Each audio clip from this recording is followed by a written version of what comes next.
Ni wannan shine lissafin da na yi, kamar in yau mace ita ta nemi saki wajen miji, haka nan kawai ba tare da ko don ta yi wani da ya yi magana ko ne, to sai Allah ya jarabce ta da son wannan mijin. Kaga ta je jawarcin tana yin shi amma kuma ba ta ƙaunar kowa sai wannan mijin nata.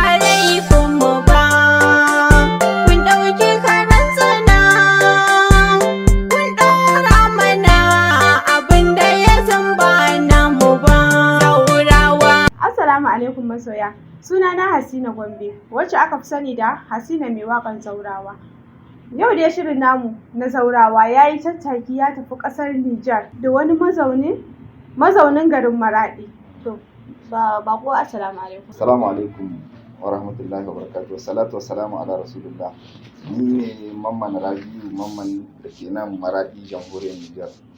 Ni dai ma'aikaci ne mai yin kwangila, kenan contractor da Ingilishi. Shi ne sana'ata. So, tambayoyin da muke da shi. Tambaya ta farko, muna so mu sani menene matsalar da yake janyo To, ita mutuwar aure abin da ke janyo ta rashin haƙuri. Menene rashin haƙuri? Kuma rashin haƙurin nan ya rabu gida biyu, ko wajen miji ko wajen mata. Mafi yawa wani daga miji ne, wani kuma daga mata ne.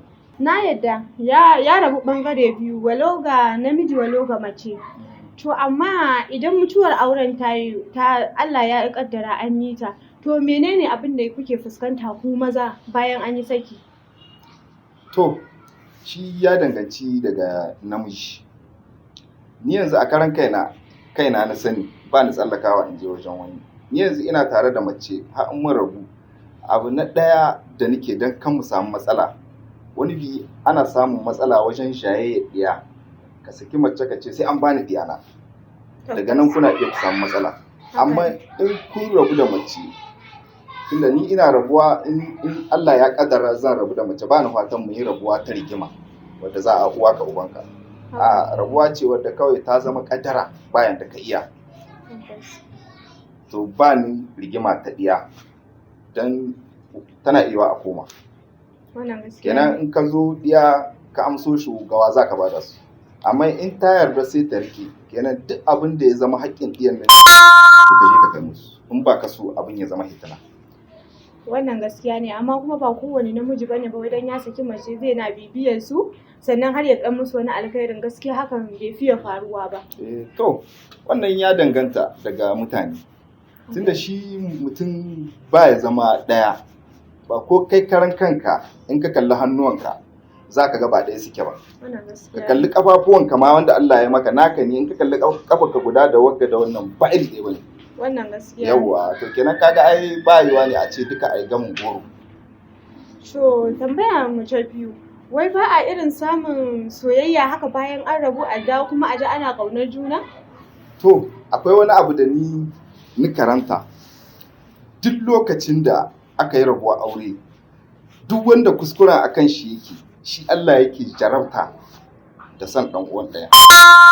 Duk wanda shi ne ke da laifi cikin wannan rabuwar, wannan jarabtar da Allah ya musu, wanda ke da laifin shi yake dawowa yana ciwon son kuma wannan ɗan uwan nashi.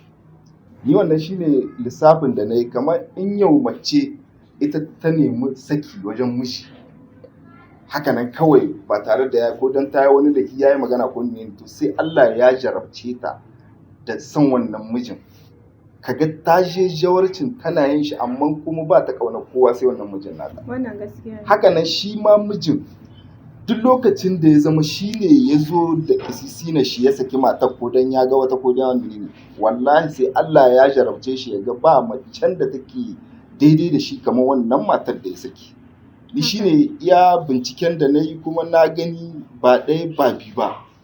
Tambaya ta uku, idan auren mace ya mutu, idan takan samu irin samari haka ko zaura da suke son ta ko ta yi aure, wani sai kaga yana nuna bakin cikinsa akan wannan, ko kuma ya ce ba za ta yi aure ba.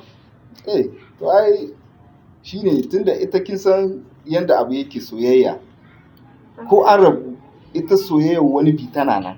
Duk irin yadda za ka wulaƙanta mace ka rabu da ita, to wani sai ka ga yana jin zafin ya ganta da wannan miji. Wannan halayya ce ta maza kuma halayya ce ta mata. Duk irin yadda matarka ta wulakanta ka ta nemi ka sake ta ma, wallahi in ta ji an ce kana tare da wata, wallahi sai ta dawo ko don wannan taron. Na ga da yawa, ni ma ya faru da ni gaskiya, na sha gani ya faru da ni. Watan kai ma dai ya faru da kai a takaice. Kenan ni don kan ma in gani ni in rabu da mace gaskiyar magana ba ni yawan in ce in ta zuwa, amma in akwai yara kuma wallahi ina zuwa.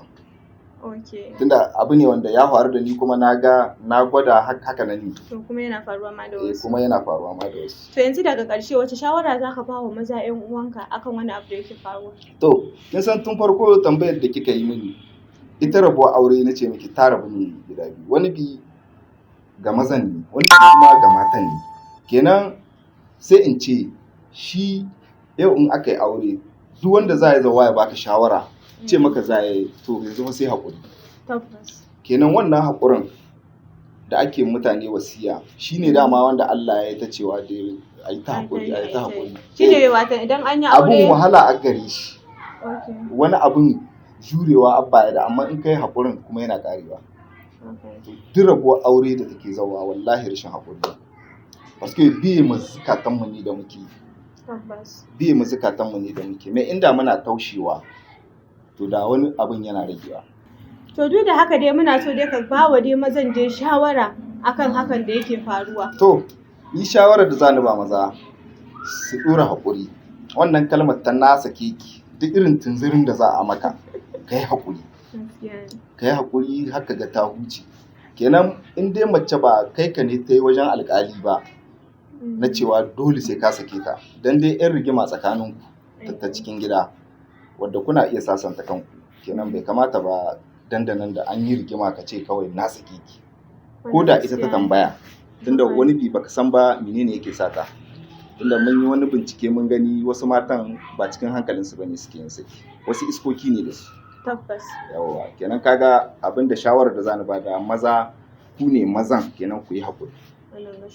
Ku yi haƙuri, macen koda ta yi a dinga kau da kai. Ka kau da kai, in ka dan fita ka dan biyo mata da wani dan kilishi haka nan ka ba ta. To kaga shikenan za ta huce. Ga ta daidai kalmar babbar kalma ce amma tana da saukin furtawa a baki, wata na sake ki. Na sake ki, wannan haka ne gaskiya. To Allah ubangiji ya raba mu da wannan kalma. To amin amin. To mun gode sosai da wannan tattaunawa da muka yi da kai. To masoya, da wannan muka gama tattaunawa da wannan bawan Allah da ai sallama da masoya. To jama'a, bayan sallama ina ma wannan gidan TV fatan Allah ya mushi albarka. Allah ya sa gidan TV nan ya zama shahararre ba a Nijar ko Najeriya ba, a duka duniya a san da shi. Kala suna yi da Hausa har su kai da Turanci, na Ingilishi da na Faransi da kuma Spanish da dai sauran yarurruka. Kenan wannan fatan muke ma wannan gidan TV. Allah ya sa mushi albarka. Na Hasina Gombe TV.